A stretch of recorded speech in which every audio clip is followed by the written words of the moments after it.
Nama saya Alfadina Resti. Saya dari jurusan Psikologi Universitas Islam Riau. Saya akan menjelaskan bahan kajian dari Psikologi Umum 1. Ditonton ya. Sensasi dan persepsi dalam psikologi. Pengertian. Sensasi adalah tahapan awal seorang manusia dalam menerima informasi. Sensasi berasal dari kata Latin yaitu sensatus, yang berarti dianugerahi dengan indera atau intelek. Secara umum, sensasi bisa diartikan sebagai sebuah aspek kesadaran yang sangat sederhana, sebagai hasil dari indera kita seperti panas, warna, aroma, rasa, dan lain sebagainya.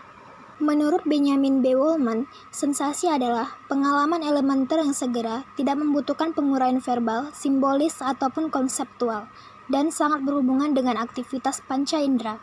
Menurut beberapa pendapat, sensasi lebih berkaitan dengan sesuatu yang berhubungan dengan perasaan, namun bukan merupakan emosi. Sensasi sering digunakan sebagai sinonim dari kesan indrawi. Misalnya, sensasi menyentuh permukaan meja yang kasar, sensasi mencium aroma makanan, dan lain-lain. Sensasi lebih bersifat perasaan pasti, mendasar, dan merupakan fakta kasar. Sensasi ini berperan sebagai proses atau pengalaman elementer yang terjadi ketika sebuah stimulus diterima oleh reseptor dalam proses merasakan.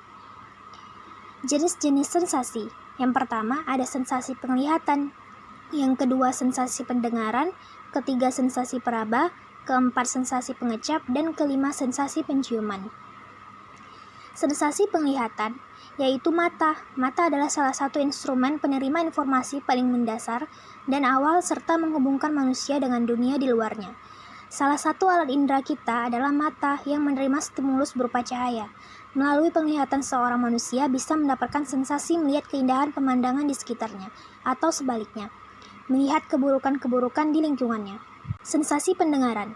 Telinga kita berfungsi untuk mendengarkan suara manusia, hewan, atau suara-suara lain di sekitar kita, yang kemudian akan diteruskan oleh saraf ke otak. Melalui proses ini, kita bisa mengalami sensasi suara indah berupa senandung lagu, musik, dan lain-lain. Sensasi peraba.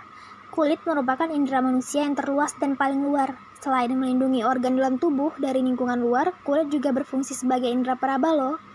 Melalui kulit, kita bisa mendapatkan sensasi lembut atau kasarnya suatu permukaan benda, hingga merasakan sensasi rasa sakit saat kulit terluka benda tajam. Sensasi pengecap. Sensasi ini dapat dirasakan akibat adanya reseptor di indera pengecap, yaitu lidah kita. Setiap makanan atau minuman, bahkan zat lainnya yang masuk ke dalam mulut, akan bersentuhan dengan lidah kita yang akan direspon dengan sensasi rasa yang berbeda-beda. Sensasi penciuman. Melalui alat indera hidung, ini kita bisa merasakan sensasi wangi atau bau yang tidak sedap. Kita pun bisa mencium aroma lezat masakan dari restoran favorit kita melalui alat indera ini. Proses terjadinya sensasi. Yang pertama, penerimaan stimulus, yang kedua proses fisiologis, dan ketiga proses psikologis. Penerimaan stimulus itu adalah proses fisik yang terjadi.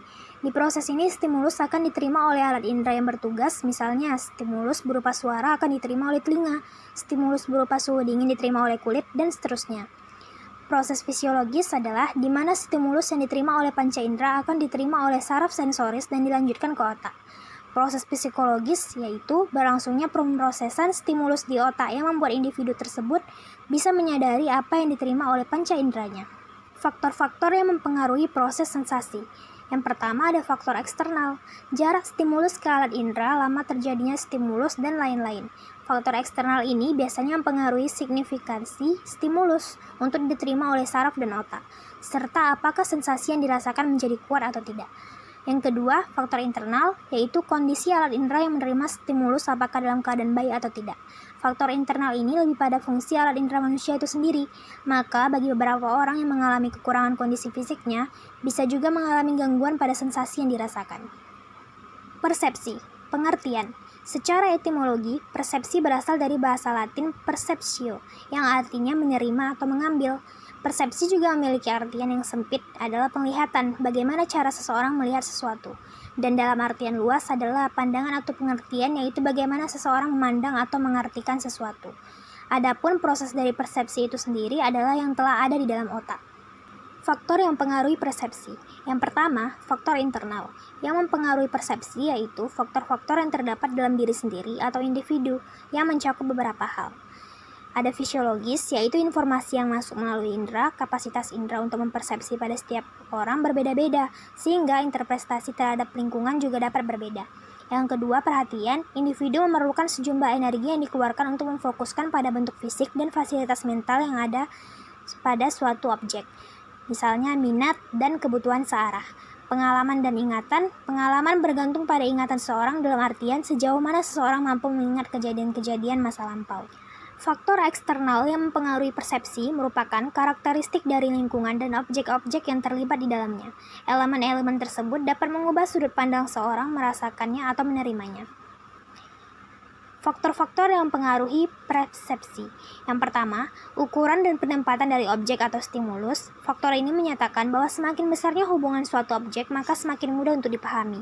Bentuk ini akan mempengaruhi persepsi individu, dan dengan melihat bentuk ukuran suatu objek individu akan mudah untuk perhatian pada gilirannya membentuk persepsi. Yang kedua, warna dari objek-objek. Objek-objek yang mempunyai cahaya lebih banyak akan lebih mudah dipahami, to be perceived, dibandingkan dengan yang sedikit.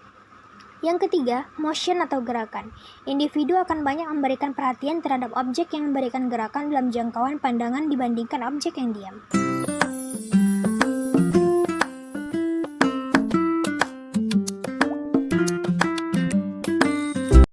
Halo, terima kasih sudah menonton.